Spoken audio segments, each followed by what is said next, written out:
No, what's next? The book has been optioned to become a TV show by the same producers who did Arrested Development, and it's in the early stages of TV development. It's a long, long process. You know, everything can go wrong along there, but we're in the early stages of that. So fingers are crossed. But is Jerry O'Connell going to play you? No. Too tall. Too good looking. Can't do it. And I know no one's actually going to be playing me. The concept of the show is the wrong kind of white guy learning how to be the right kind of white guy from a black guy. Oh. I go to a high school here in Austin, Yep. And so I'm familiar with all kinds of that kind of white people. Yep. What is the best way to protect myself from overloads of ironic humor? I find myself struggling with it a lot, and I was wondering if you... Don't fight it. It's like freezing to death. Should I play along and just make fun of it without them noticing? Ironically? Enmesh yourself, and you can make a pretty good career out of it. That'd be my advice. But it can be tough. But no, you can't escape it. Okay. You're tough. You're from Austin, Texas. You're not getting away from it. Sorry, I didn't want to burst your bubble with it.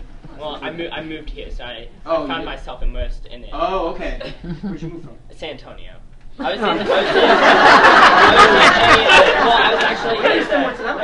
was in the white person, like the really white, that kind of thing, but I thought I escaped it, but then I realized I went to Austin. I was hoping they'd be That's one of the worst plans I've ever heard. I'm going to get out of this gentrifying neighborhood and move to Austin. I don't know. I was in Alamo Heights, if anyone's familiar with that. So it's kind of less, but still pretty bad. Yeah, ride it out, man. You can make a career, trust me. Yeah. Have you ever thought of a poor white people edition? No. The question is, has I've ever thought of doing a wrong kind of white people edition?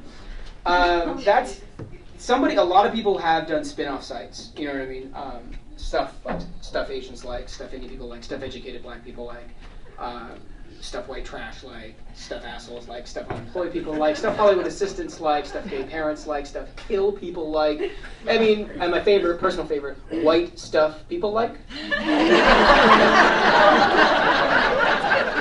It's like sugar and cocaine and plastic. It's pretty fantastic.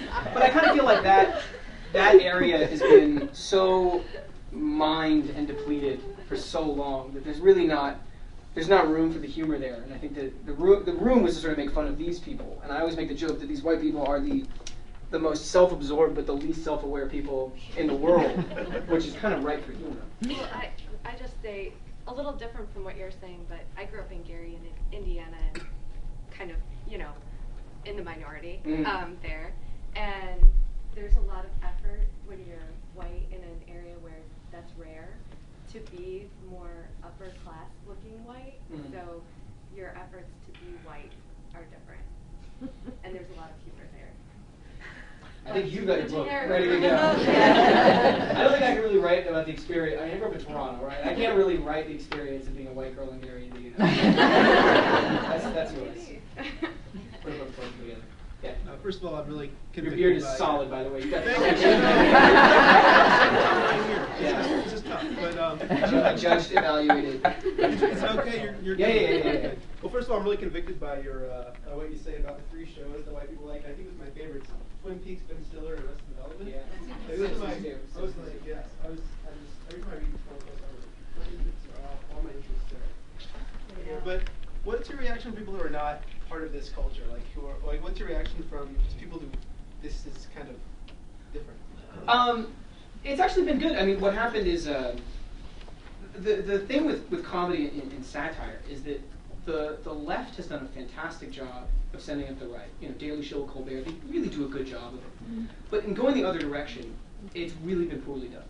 You just get where the jokes aren't rooted in any sort of reality, and so there's no humor about it. So a lot of people love this book. They're like, this is great. You're finally sort of sticking these people and calling them what they really are, which is self-obsessed, relatively arrogant. I mean, I'm a part of this. Snobby people, right?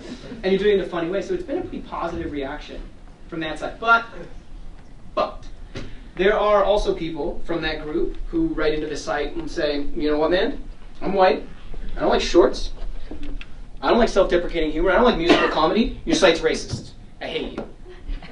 So I get that one. So I always do find it funny that white people send in and are offended that a stereotype doesn't apply to them.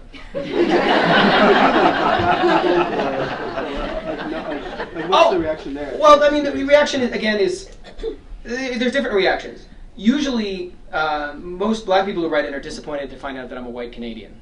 I mean, I'm disappointed to find out that I'm a white Canadian. But a lot of people write in, again, what I was saying about the class distinction, about people saying that, oh my God, I'm actually white. And, I say that we should, I think the old census forms are outdated. I think the thing at the back of the book, the test at the back of the book is what we should use from now on. And a lot of people who aren't white and are first-generation college students are like, I really wish I'd had this book before I left for university. It would have saved me so much time in dealing with these people. So, yeah, those are some of the typical reactions I get. When did you first realize you were white?